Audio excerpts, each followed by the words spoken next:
तो केसी त्यागी साहब, एक 378 दिन का आंदोलन हुआ, फिर सरकार ने तीनों कृषि कानून वापस लिए।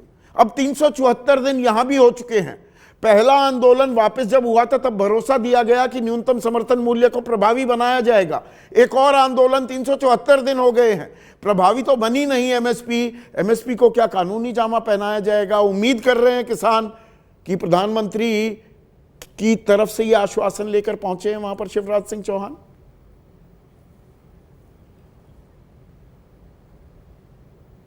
संदीप जी, आपका साधुवाद। जब भी ऐसा कोई प्रसंग आता है तो आपकी जो संवेदनाएं हैं सबसे तीव्र होती। मैं पैनल में बैठे हुए सभी साथियों से निवेदन करना चाहता हूं कि ये बहुत एक नाजुक प्रश्न है, इसलिए इसको एनडीए वर्सेस कांग्रेस या बीजेपी वर्सेस कांग्रेस ना बनाने का प्रयास करें। ये एक ऐसा सवाल है, एक तो ये खाली एमएसपी तक नहीं है, गांव और शहर के बीच में जो बढ़ती हुई दूरी है उसको लेकर के भी है।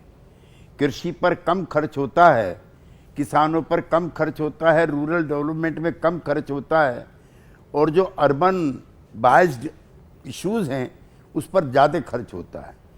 जितने भी शिक्षा के, स्वास्थ्य के जितने भी बढ़िया केंद्र हैं सब शहरों में हैं। गांव में एनसीआर को छोड़ करके कई कई किलोमीटर तक सड़क भी नहीं है, पीने का पानी भी नहीं है, अस्पताल भी नहीं है। और दिल्ली जहां मैं रहता हूं रात को अगर मैं घूमूं और इंडिया मेडिकल इंस्टीट्यूट के बाहर 5000 से ज़्यादा लोग ठंड में अगले दिन उनका नंबर आएगा कि नहीं आएगा उसकी तलाश में रहते हैं। इसलिए बहुत ये संवेदनशील मामला है। और जहां आप बैठे हैं वहां से थोड़ी दूर पर मराठवाड़ा है। पिछले दिनों मुझे पूना जाने का मौका मिला तो मराठवाड़ा के कमिश्नर की रिपोर्ट है कि आने वाले 1.5-2 सालों में 1 लाख किसानों ने आत्महत्या के जैसा मन बनाया हुआ है, और उसका बड़ा कारण है जो आपने उठाया है। अब मैं एमएसपी के भी 2 इशू हो गए हैं संदीप जी।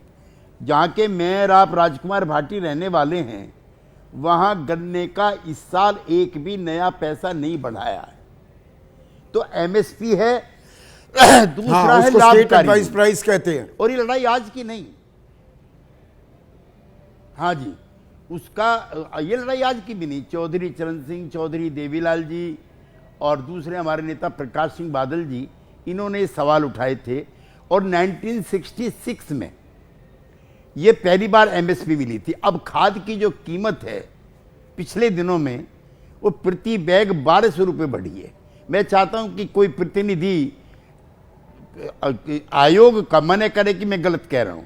डीजल के दामों में 3 गुना वृद्धि हुई है, बीज की कीमत में भी वृद्धि हुई है।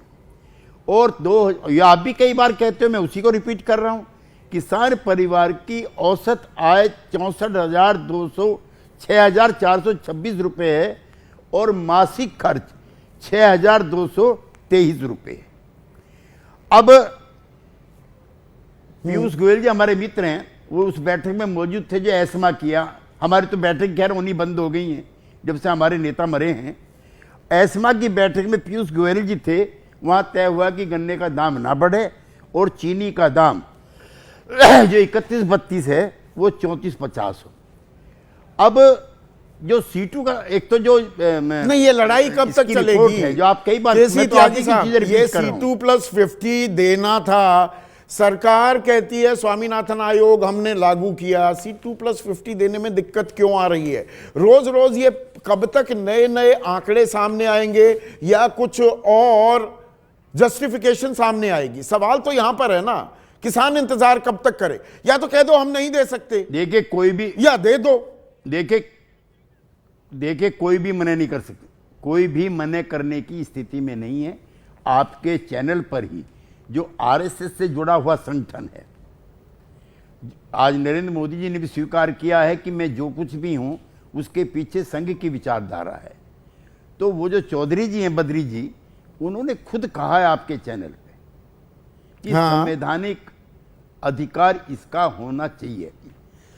हम और बैठे हैं हमारे मित्र LLJP वाले, हालांकि हम रामविलास जी और मुलायम सिंह जी हमारे नेता रहे हैं, हम तो तीनों खूब ही लड़े हैं चौधरी चरण सिंह के नेतृत्व में इन सारे सवालों का।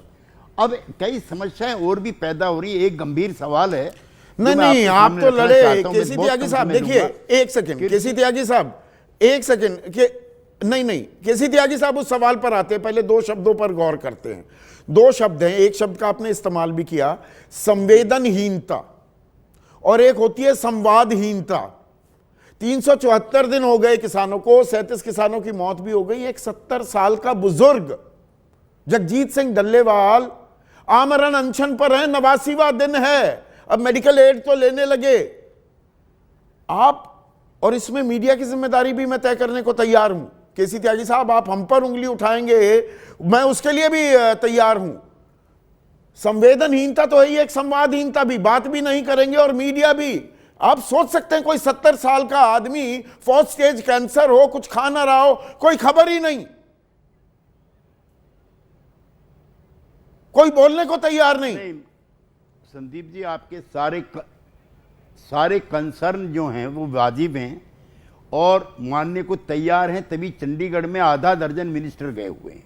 लेकिन मैं और एक चीज आपके चैनल पे और मैं कह दूं, मैं और मेरे जैसे लोग इन सारे सवालों के साथ हैं। मैं ही नहीं, वाजपेयी जी की भी पार्टी, चूंकि ये हमारे सहयोगी साथी हैं, RSS का किसान संगठन किसान संघ।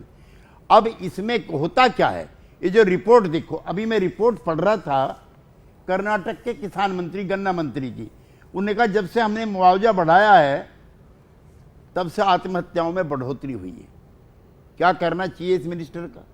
मैंने राज्यसभा में सवाल पूछा कि किसानों की हत्याओं के कारण क्या हैं। 2-3 कारणों को अलावा उन्होंने ये भी बताया, किसानों का प्रेम प्रसंगों में असफल होना और किसानों में बढ़ती हुई नपुंसकता।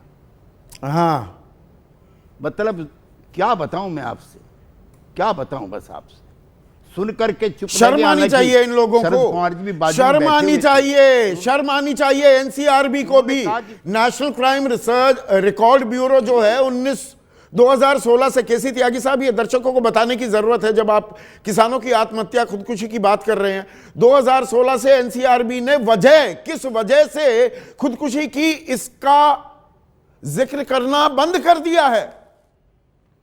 तो फिर गोलमोल जवाब हो जाएंगे जी, नहीं देनदारी नहीं थी, नहीं जी फसल नहीं हुई, उसका प्रेम प्रसंग में असफल होना, नपुंसकता, इस तरह के तर्क गढ़े जाते हैं। फिर इससे ज्यादा बदकिस्मती है किसान की क्या हो सकती है?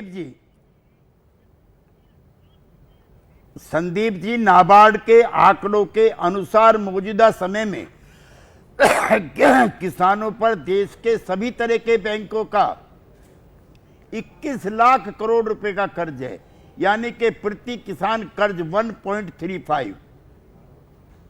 और जो हमारे प्लानिंग कमीशन जो आजकल बना हुआ है, उसका नाम बदल रखा है, रमेश चांद जी हैं, उनका मैं पढ़ रहा था, भाई गन्ने की कीमत क्यों बढ़ा रहे हो?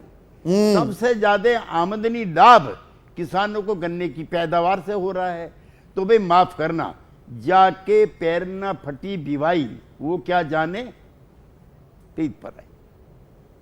आज नेता भी हमारे पे कुछ चरण सिंह जैसा, देवीलाल जैसा, तो ये CACP नाम की भी चिड़िया है। मैं अभी रोक रहा हूं थोड़ी देर के लिए केसी त्यागी साहब।